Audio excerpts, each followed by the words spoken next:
Assalamualaikum warahmatullahi wabarakatuh. Alhamdulillah.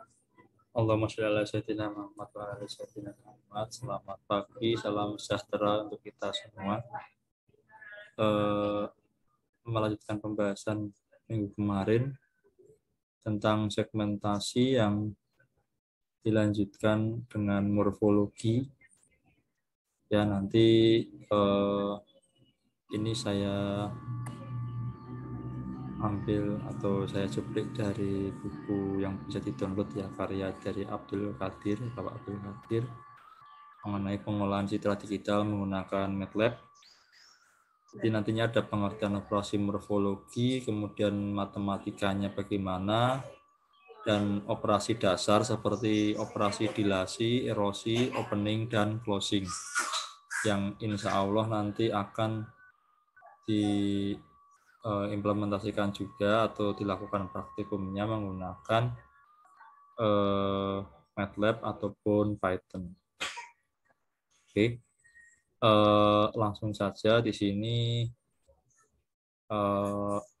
ada pengertian morfologi, yaitu merupakan operasi yang umum dikenakan pada citra biner atau hitam putih untuk mengubah struktur bentuk objek yang terkandung dalam citra. Ya.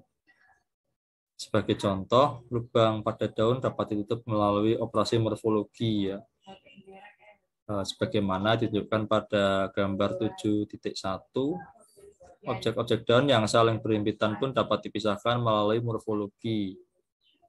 Sebagaimana hasilnya ditunjukkan pada gambar 7.2.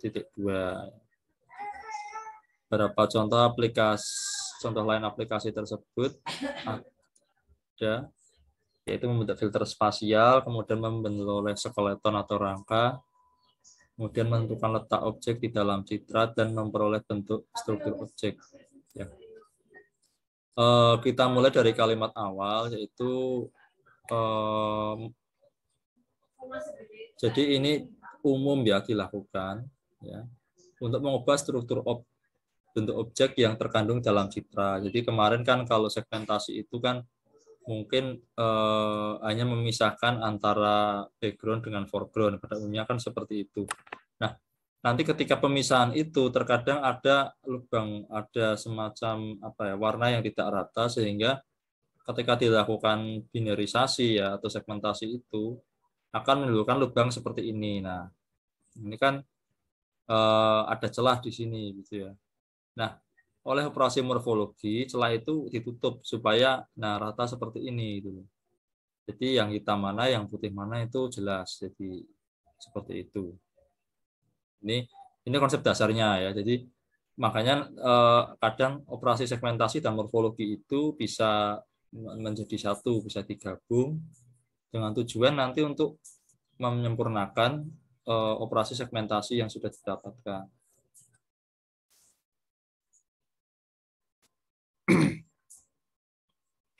Kemudian,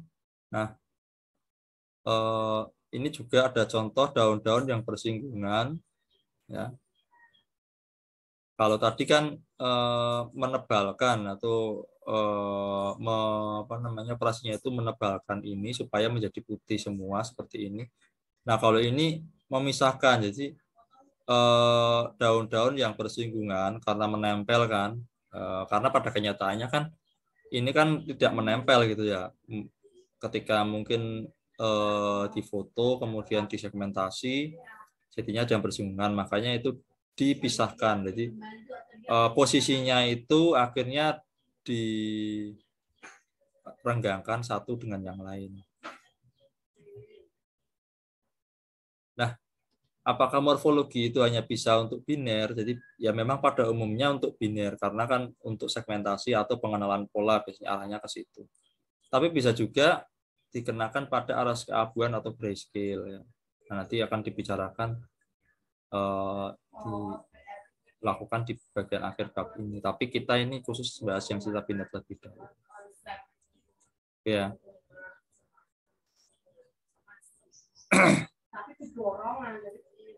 Nah, sebelum kita masuk ke morfologi, ya, kita masuk ke matematika dulu yang melatar belakang. Jadi kalau kemarin ada beberapa proses matematis yang melatar belakangi seperti konvolusi, misalkan itu operasi yang melatar belakangi itu operasi perkalian metrik ya, dot metrik ya dan sebagainya. Kemudian kalau transformasi Fourier itu kan operasi matematisnya itu merubah gimana caranya dari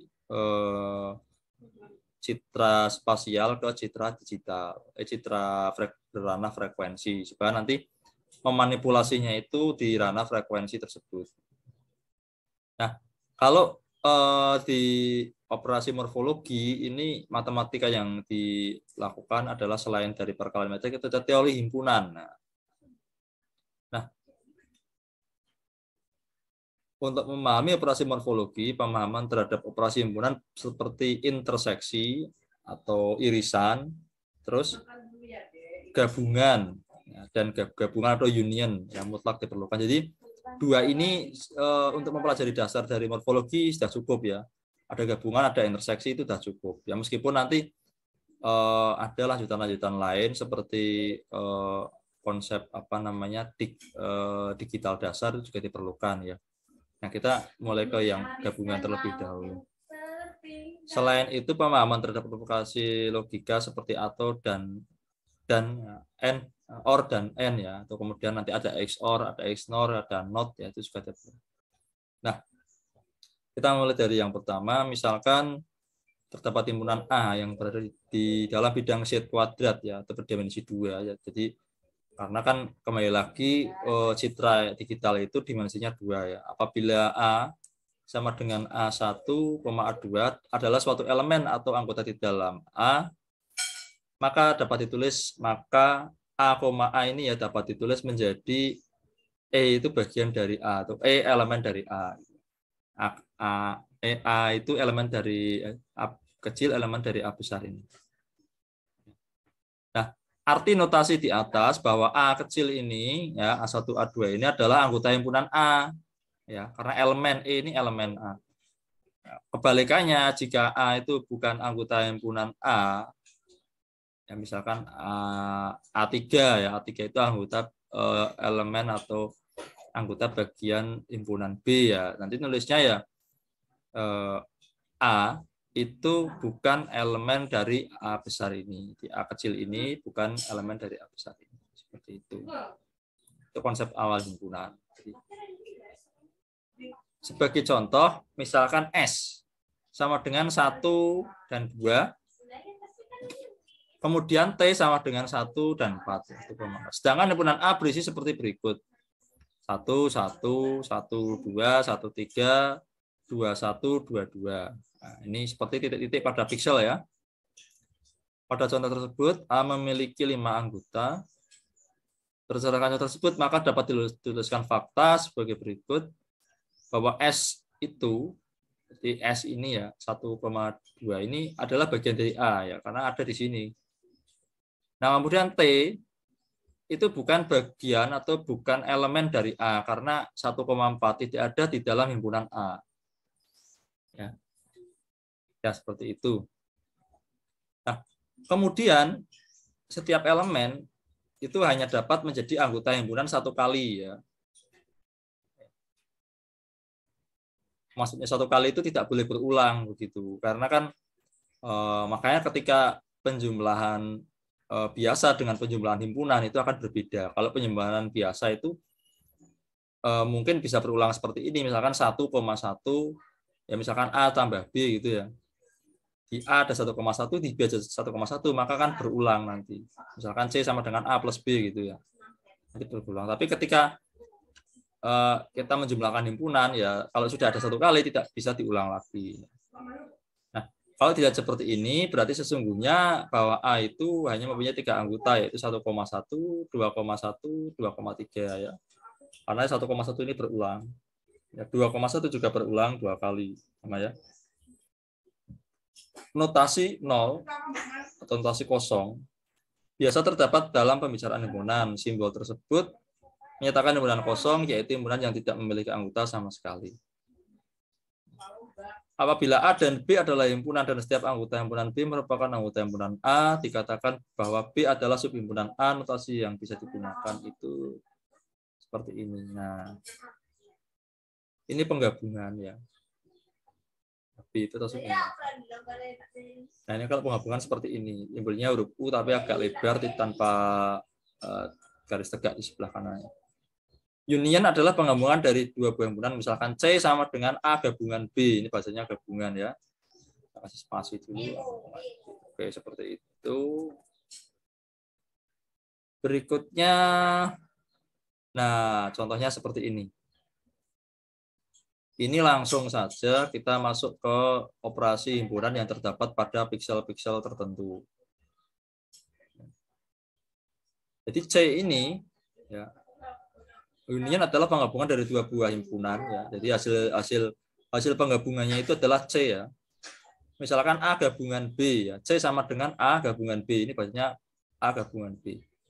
Misalnya, yang menyatakan C memiliki anggota berupa semua anggota A ditambah dengan semua anggota B. Ya.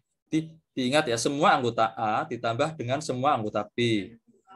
Dan kalau ditambahkan nanti tidak boleh diulang. Itu ya kalau ada yang sama. Nah, gambar 7.5 menunjukkan, memperlihatkan contoh-contoh nilai-nilai piksel, penyusun dua citra biner, dan menunjukkan hasil operasi union. Semua nilai 1 pada citra tersebut menyatakan anggota himpunan baru dan cenderung luas. Ini biner ya. Biner kan ada 0 dan 1. Kalau 0 itu putih, kalau 0 itu hitam, 1 itu putih. Ya. Semua nilai 1 pada citra tersebut menyatakan anggota himpunan baru yang cenderung meluas. Oke ya. Nah, ini seperti ini. Misalkan A itu pikselnya seperti ini ya. Dia yang ada angka satunya itu ada di titik 1,2 ini ya. Baris 1 kolom 2, kemudian baris 2 kolom 2 ya ini ya. Kemudian baris 2 kolom 3, baris 3 kolom 2, baris 3 kolom 3, baris 3 kolom 4, baris 4 kolom 2, baris 4 kolom 3 ya. Dan terakhir baris 5 kolom 2. Nah, untuk B sendiri itu ada di yang ada nilainya 1 itu di 1 kolom 1 baris 1 kolom 1, baris 1 kolom 2. Ya. Baris 1 kolom 2 ya, benar ya. Ya harusnya baris 1 kolom 2 ini. Kemudian baris 2 kolom 2 ya. Ini salah, ini harusnya baris 1 kolom 2 ini. Nah, nanti ralat ya. Baris 2 kolom 2 ya benar. Kemudian baris 3 kolom 3, baris 4 kolom 2, baris 5 kolom 1. Baris 5. Nah, ketika digabungkan, jadi bukan dijumlahkan ya, digabungkan, itu akan menghasilkan seperti ini, ya kan? Ya, ini kan jadi bentuknya nambah ini sini ya, jadi 1,1, 1,2, 2,2,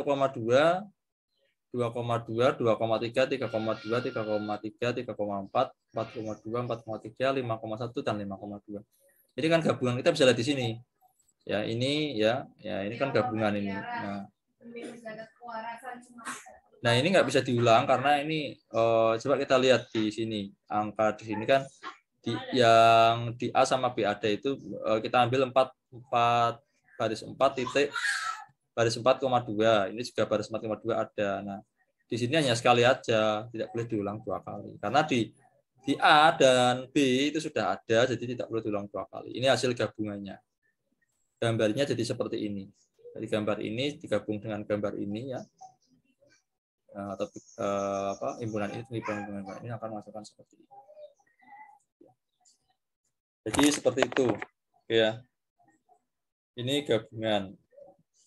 Nah, kemudian untuk yang secara otomatis, secara matematis bisa ditulis seperti ini ya.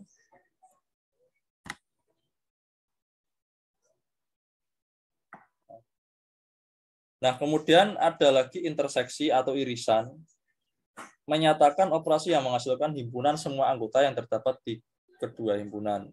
Ya. C, misalkan C sama dengan A irisan B, itu berarti bahwa C ini berisi anggota-anggota yang ada di himpunan A dan juga terdapat di himpunan B saja. Ya. Jadi yang ada di kata kuncinya di sini adalah anggota yang ada di himpunan A dan juga terdapat di himpunan B. Gitu. Nah, kalau tidak ada di dua itu berarti dihapus, dinolkan di sini itu. Hasilnya cenderung menyempit ya. Kalau tadi kan cenderung melebar ini ya. Jadi kan hasilnya cenderung meluas kalau yang gabungan tuh cenderung meluas. Nah, ini 3 ini kan cenderung meluas. Nah, kalau interseksi atau irisan itu akan cenderung menyempit.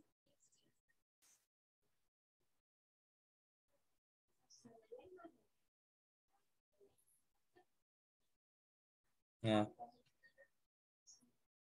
misalkan ada sama seperti tadi ya. Sama seperti tadi, gambar awalnya ada 2 buah citra yang sama seperti tadi. Hanya ini dilakukan operasi interseksi atau irisan. Ya. Nah, kita bisa dilihat di sini. Ya. Yang dihasilkan di sini itu yang ada di A dan B saja.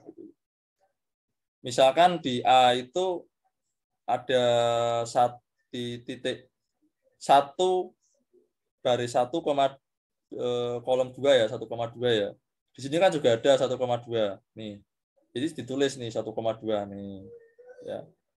Terus kemudian di sini ada kolom 2,2 ya, titik ini ya. Ini. Di sini juga ada 2,2. Ya, ada ya. Kemudian di sini ada 2 baris 2 kolom 3. Di A ada tapi di B nggak ada. Nah, itu akan dihapus. Nggak akan dipakai. Nah, nggak akan dipakai ini. Jadi dipakai. Begitu juga yang di sini sama. Itu. Karena di sini tidak ada. Ya. Ini yang A di sini adalah 5.2. Di B tidak ada 5.2 ya, tidak ada di sini. Jika di B ini ada 5.1, 5,1 ya. Jadi di sini juga tidak ada. Jadi yang dipakai. Nah, kalau kita lihat kan ini cenderung jadi sedikit ini kotak-kotaknya ini atau misalnya tinggal 4, 1, 2, 3, 4 gitu.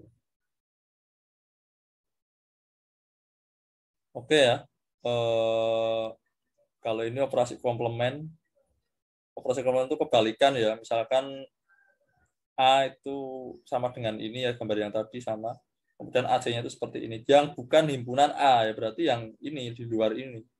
Di luar ini itu menjadi A komplement. Nah, ini seperti ini. Jadi yang dijadikan satu semua itu yang di luar dari kotak ini, jadi bagian ini. Ya, ini kan jadi biru semua yang di sini jadi angka 1 semua di luar. Yang ini jadi 0 akhirnya. Seperti not ya, seperti not seperti itu.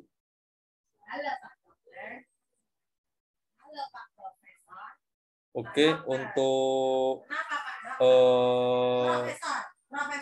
ini pengurangan ya. Nanti ini dibahas lanjutan. Untuk sementara sampai komplement terlebih dahulu. Kalau ada pertanyaan bisa ditanyakan. Ini insya Allah dasar operasi dilasi dan erosi yang akan kita bahas hari Senin atau hari Selasa besok. Semoga apa yang kita pelajari ini bermanfaat. Mohon maaf bila ada salah kata, bisa tulis komen di kolom komentar nanti untuk diskusi. Sekali lagi selamat pagi, salam sejahtera, wassalamualaikum warahmatullahi wabarakatuh.